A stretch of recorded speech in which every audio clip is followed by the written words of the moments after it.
Math के लिए जो है आपका, या जैसे आप तीन तीन पार्ट में जो है ना मैथ को आप ये कर सकते हैं, क्लासीफाई कर दीजिए। ठीक है, इजी मतलब ऐसे चैप्टर्स हैं जिनको आप आसानी से रट सकते हैं, रट भी लें तो भी आपका काम चल जाएगा।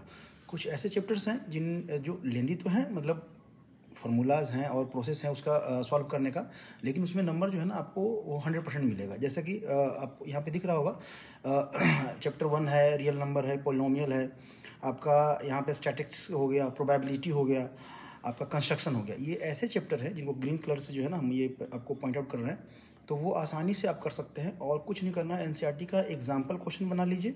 एग्जाम्पल से ज़्यादा आप हर साल का प्रीवियस क्वेश्चन उठा के देखिए, वो ज़्यादा वेरिएशन नहीं है उनमें।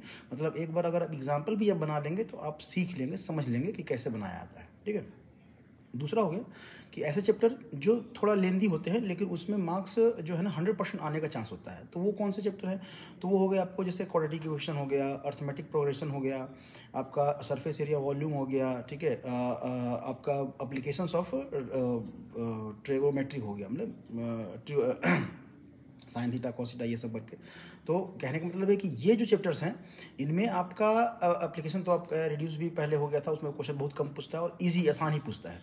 तो ये जो चैप्टर है इनमें थोड़ा लेंदी है, अगर फार्मूला आपको याद है तो बहुत आसान क्वेश्चन आता है।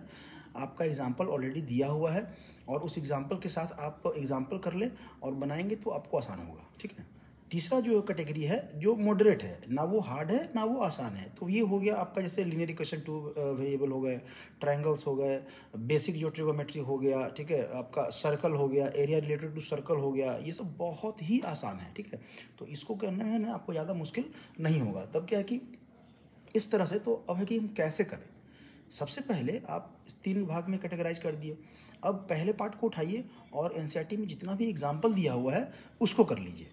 तो जितना भी एग्जाम्पल दिया हुआ है जब आप उसको कर लेंगे तो समझ लीजिए कि कुछ बचेगा नहीं। फिर जब आप प्रीवियस ईयर क्वेश्चन देखेंगे तो आपको लगेगा कि हाँ ये तो आसान से हमको समझ में आ रहा है।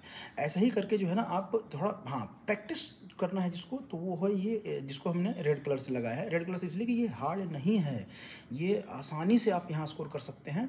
नंबर भी ज़्यादा रहता है, 5 नंबर का 3 नंबर का क्वेश्चन यहाँ से ज़्यादा पूछा जाता है, लेकिन है ना फार्मूला याद नहीं रहता है। तो आप फार्मूले पे वर्क करें, फार्मूला अगर आप याद कर लेंगे तो बहुत ही आसान है और आसानी से आप नंबर उठा सकते हैं। ठीक है, तीसरा जो आपका आ गया, ये जो ब्लू कलर से जो हम लोग देख रहे हैं, तो ये आसान है। ये ना हार्ड है, मतलब हार्ड इन द सेंस कि ना फार्मूला ज़्यादा आपको रटने की जरूरत पड़ेगा और ना ही रट के इसको आंसर कर सकते हैं।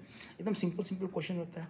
तो इस तरह से कैटेगराइज करेंगे तो मैथ में हमें नहीं लग रहा कि आपको कोई दिक्कत होगा और आसानी से जो है ना आप 90+, 95+ स्कोर कर सकते हैं बहुत आसानी से। मैथ के लिए एनसीईआरटी के अलावा कुछ नहीं करें लास्ट के समय में, नहीं तो आपका स्कोर जो है ना वो 90+ क्या, आपका 60+ भी आना मुश्किल हो जाएगा। इसलिए कोशिश करें, जो अभी तक नहीं कर पाए हैं वो ये चीज़ पहले फॉलो करें। पहले एग्जाम्पल, ठीक है, पहले एग्जाम्पल, बाद में आप एक्सरसाइज के क्वेश्चंस को